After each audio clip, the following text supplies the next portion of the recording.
Here are some recommendations for oral presentations. These are not hard guidelines. These are just pointers to things that have worked for me over the years that I have taken from other people's recommendations. So a few things that percolate after having done this for a few years. These are not the hard requirements. The hardest requirement is the time limit and your topic for you.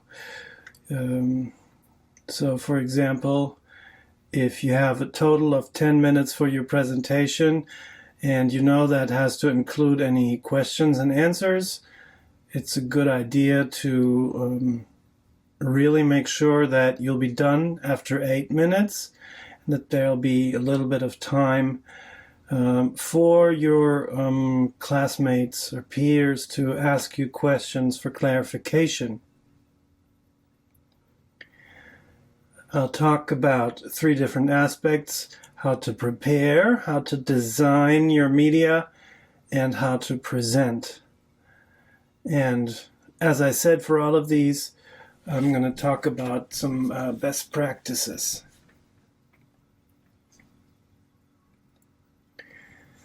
Read your material well. Of course, do your research, but read well. The best thing you can do is know what you're talking about. That doesn't mean that you have to be an expert on the subject and know everything around it. We're all learning, and so are you. But the reading in front of you, you should read well. And if there are bits you don't understand sufficiently, you should recognize that and plug the holes. For example, read it again. Look up some terms, talk to other people.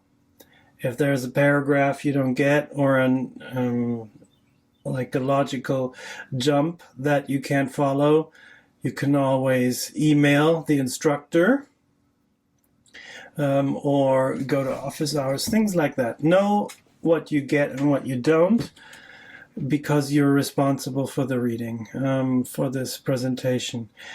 Next, as you prepare, think about your opener. Other people who talk about this topic and how to do presentations have a lot to say about openers. I don't have any formalized thoughts on that, but think about it. What's your first sentence going to be? Because you don't want to be stuck when it's time to start the presentation.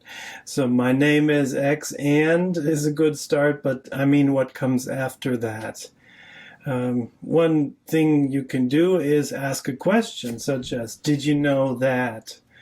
Or you can have a leisurely transition from what just happened in the room, but you don't know that as you're preparing. So if you're going to prepare,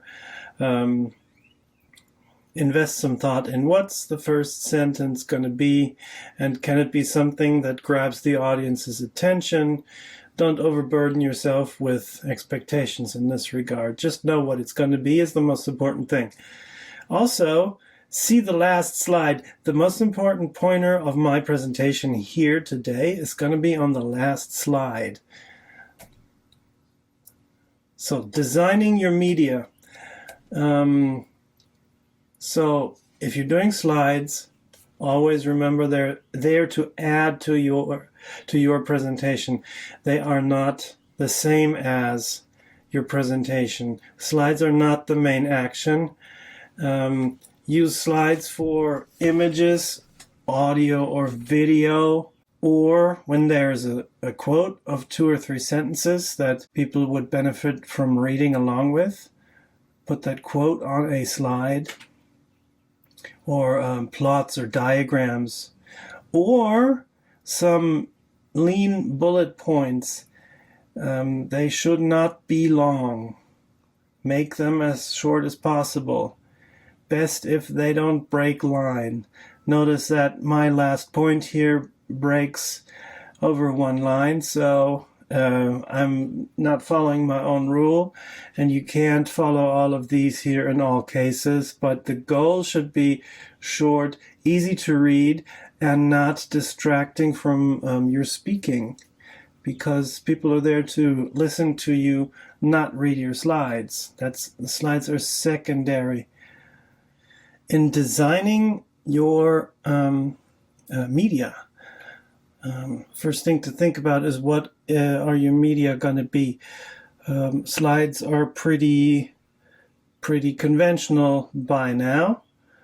If you can believe it, when I studied in college, nobody used slides. If anything, it was transparencies or just handouts. Handouts are still a good idea, so think about, are you going to use slides or handouts, both or nothing?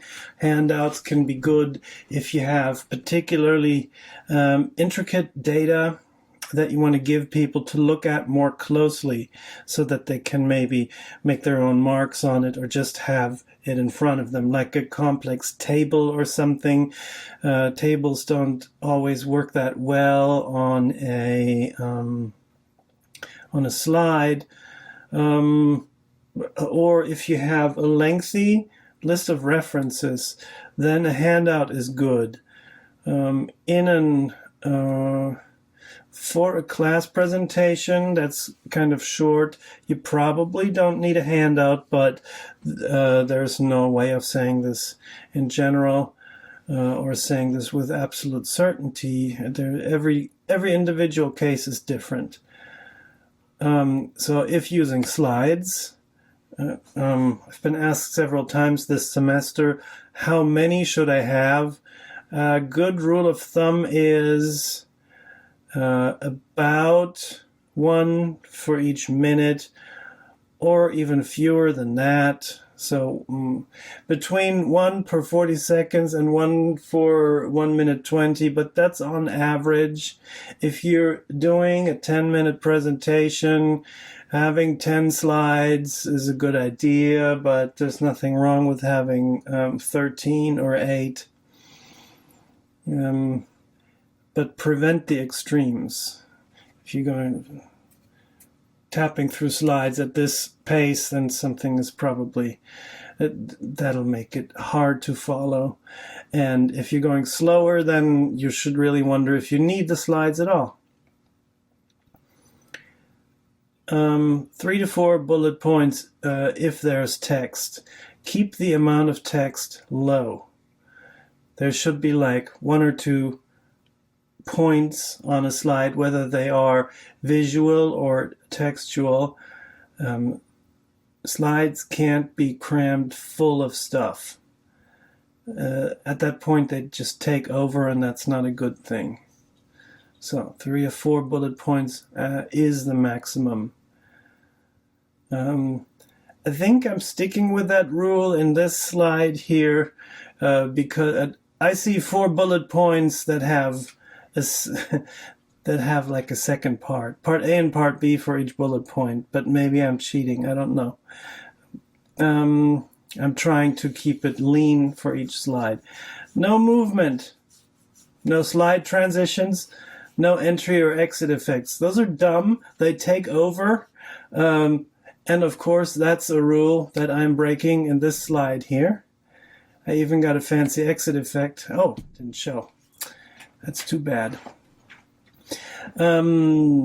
Quotes. If you are showing a quote from somebody famous or important or just relevant, then of course it's okay to have more text on the slide.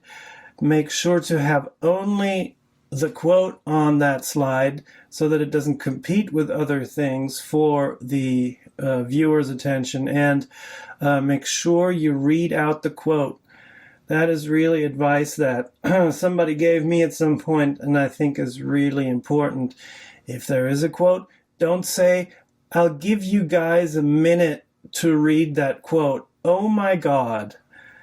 A lot of people do that. I think that is not a good idea. It puts stress on the audience.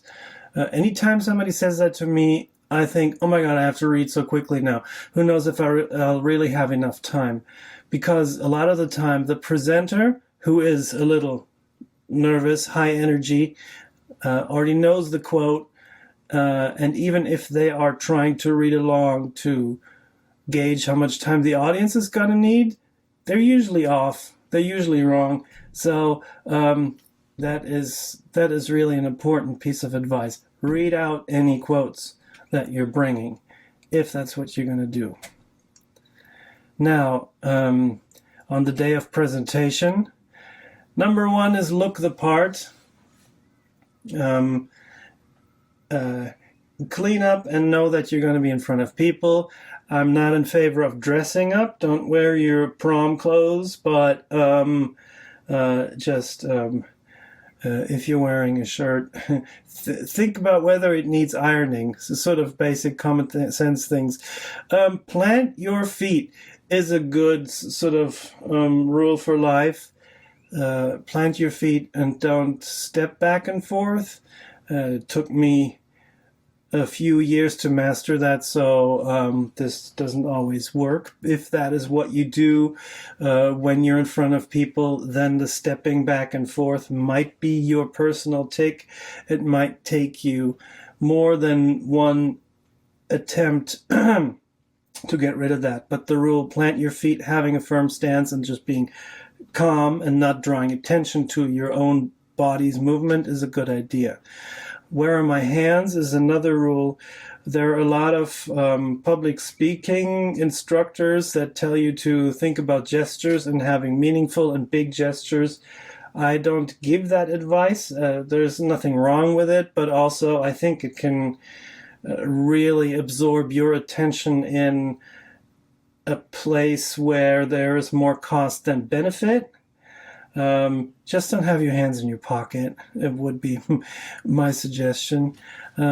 Look at the audience. Don't get caught looking only at your slides or your notes. If you have notes, look at the audience. You know your presentation well enough. You can't be attached to your notes. You have to be talking to the people that came to hear you. Use some sort of opener. This is just a repeat of what I said in the prepare section. Know how you're going to open. And your goal for your speaking voice should be loud and clear. Not hollering, but enunciate. This tip is only relevant for the introverts who would prefer not to speak to a group of people, but they are now at this point in their lives. That is what needs to be done. So the goal is remind yourself to enunciate. I think if you had to pick one, because these all absorb your attention, planting your feet and having a firm stance gets you more than halfway there. The others are additions on top of that. So this is the number one. And this here is the last slide that I mentioned. Practice, practice, practice. Do no less than 3 full runs of your presentation, ideally to a listener. If you can, do more. The benefits of practicing are that you build confidence and you just know what's going to happen. That makes you more sure of yourself. That's a good thing. This will always increase the transfer of knowledge from you to the audience. So the audience gets more out of it when you know your stuff better. Finally, practicing is the only way to nail down your timing. And if you have a hard maximum of 8 or 10 minutes, for example, the only way to know that your presentation fits that time frame is to practice it until it fits. And maybe you'll have to get rid of one slide in order to make it work. Those are decisions you should be making before the presentation, not during, when you notice that you're running out of time.